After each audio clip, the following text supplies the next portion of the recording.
तो मथुरा पर जरासंध के आक्रमण शुरू हो गए। जरासंध कौन है? कंस का ससुर है।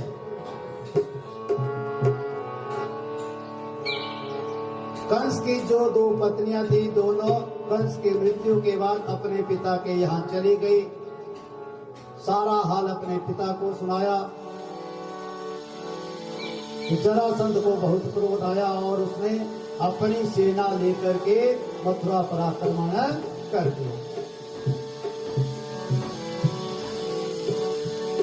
एक बार नहीं 17 बार आक्रमण किया। कन्हैया ने हर बार जरासंध को पराजित किया और जब पराजित किया तो पराजित करने के बाद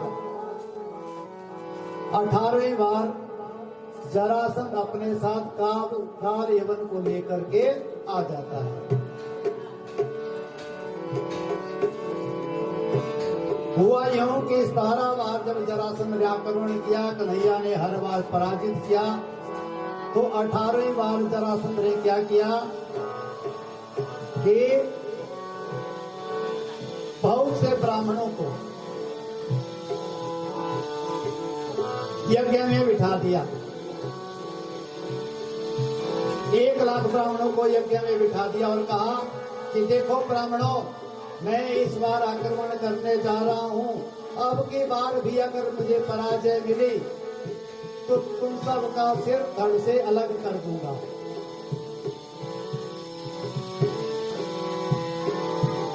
तो 18वीं बार जब आक्रमण किया जरासंध ने, तो भगवान युद्ध का मैदान छोड़ करके भाग गए और भगवान का एक नाम पड़ा रणछोड़। रणछोड़ भगवान की। लेकिन 18वीं बार आक्रमण करने से पहले जरासंध ने अपने मित्र काल यवन को भेजा। जब काल यवन को भेजा तो भगवान ने उसके साथ भी युद्ध नहीं किया।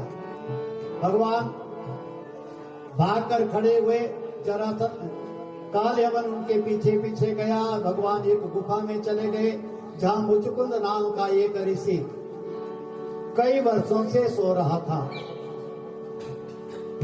भगवान उस गुफा में प्रवेश कर गए, अपना पीताम्बर मुचकुंद पर डाल दिया और स्वयं एक कोने में खड़े हो गए। काल यवन ने देखा कि पीताम्बर ओढ़ करके कन्हैया ही यहाँ सोया हुआ है, तो लातों से मारने लगा। रण छोड़ के आया है और यहाँ अब लेट गया है, स्वांग कर रहा है सोने का। जैसे ही काल यवन ने प्रहार किया, मुचकुंद की आंख खुली और जैसे मुचकुंद की दृष्टि काल यवन पर पड़ी, वह उसी क्षण भस्म हो गया। बोली वृंदावन बिहारी लाल की। जो मुचकुंद थे ऋषि, इनको वरदान प्राप्त था। इन्होंने एक बार देवासुर संग्राम में भाग लिया था। जब थक गए थे तो उन्होंने कहा था कि मैं सोना चाहता हूँ। तो उन्हें वरदान मिला था कि जाओ तुम गुफा में सो जाओ, जो भी तुम्हारी नींद में खलल डालेगा वो तुम्हारी नजर पड़ते ही भस्म हो जाएगा। तो इस प्रकार भगवान ने जरासंध से पहले काल यवन को समाप्त किया। 18वीं बार जब जरासंध ने आक्रमण किया, ब्राह्मणों को वहां यज्ञ में बिठा दिया, तो ब्राह्मणों की रक्षा करने के लिए भगवान रण छोड़ करके भाग गए। मथुरा से निकल गए और जाकर के समुद्र के बीच में द्वारिकापुरी बसाई और वहां जाकर के द्वारिकाधीश बन करके रहने लगे। द्वारिका में भगवान का पहला विवाह रुक्मिणी जी के साथ संपन्न हुआ।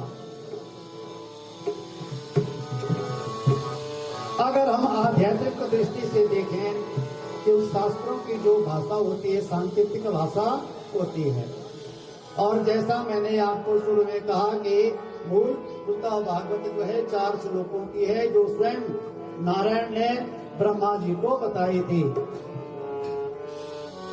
लेकिन सारे जो प्रसंग है उन्हीं बातों को पुष्ट करने के लिए, उन्हीं को समझाने के लिए व्यास जी ने बनाए हैं, उन्हीं का विस्तार करके, ताकि जो ज्ञान की बात है वो हमारे मस्तिष्क में बैठ जाए। तो जरा का नाम है बुढ़ापा। तो उत्तरार्ध जब हमारे इस शरीर का शुरू होता है 50 वर्ष के बाद, तो जरासंध के आक्रमण शुरू हो जाते हैं। और जब जरासंध के आक्रमण होते हैं, तो जैसे भगवान ने 17 बार जरासंध को हराया, उसी तरह से हम भी उस जरासंध को, बुढ़ापे को हराने की कोशिश करते हैं 50 वर्ष के बाद। 50 वर्ष के बाद हुआ क्या, अगर बाल सफेद होने लगे तो हम उनको काले कर देते हैं, रंग लेते हैं, बूढ़े नहीं होंगे। उसके पश्चात तो शरीर कमजोर होने लगता है, वो कई प्रकार के टॉनिक, च्यवनप्राश, पता नहीं क्या क्या खाते हैं उस बुढ़ापे को हराने के लिए। जिस तरह से भगवान बार बार प्रयास करते हैं, कितनी बार प्रयास किया भगवान ने? 17 बार। हम भी कई बार प्रयास करते हैं उस बुढ़ापे को हराने के लिए, उसका मुकाबला करने के लिए। लेकिन कब तक लड़ा जा सकता है बुढ़ापे से? जब काफी प्रयास हमने किया कई बार बुढ़ापे से लड़ने का, तो अंत में जरासंध अपने मित्र काल यमन को लेकर के आ जाता है। तो जैसे कन्हैया को क्या हुआ, काल यमन जब आया तो उसके बाद मथुरा छोड़ करके द्वारिका जाना पड़ा, अपनी पूरी बदलनी पड़ी, अपना शहर बदलना पड़ा। इसी प्रकार से हमारे जब प्रयास असफल हो जाते हैं, अंत में जो जरासंध है, जो बुढ़ापा है, अपने मित्र काल यमन को लेकर के आ जाता है, तब हमें अपनी ये पूरी खाली करनी पड़ती है और दूसरी पूरी में जाना पड़ता है। यही भागवत का सिद्धांत है और यही हमारे जीवन का सत्य है। बोले भागवत महापुराण की। ऐसे ही भगवान ने भी दूसरी पूरी बसाई। और जब भगवान द्वारिका पहुंचे, तो पहुंचते ही सबसे पहला जो विवाह था भगवान का, वह रुक्मणी जी के साथ हुआ। वो भी कैसे हुआ? राक्षस विधि से।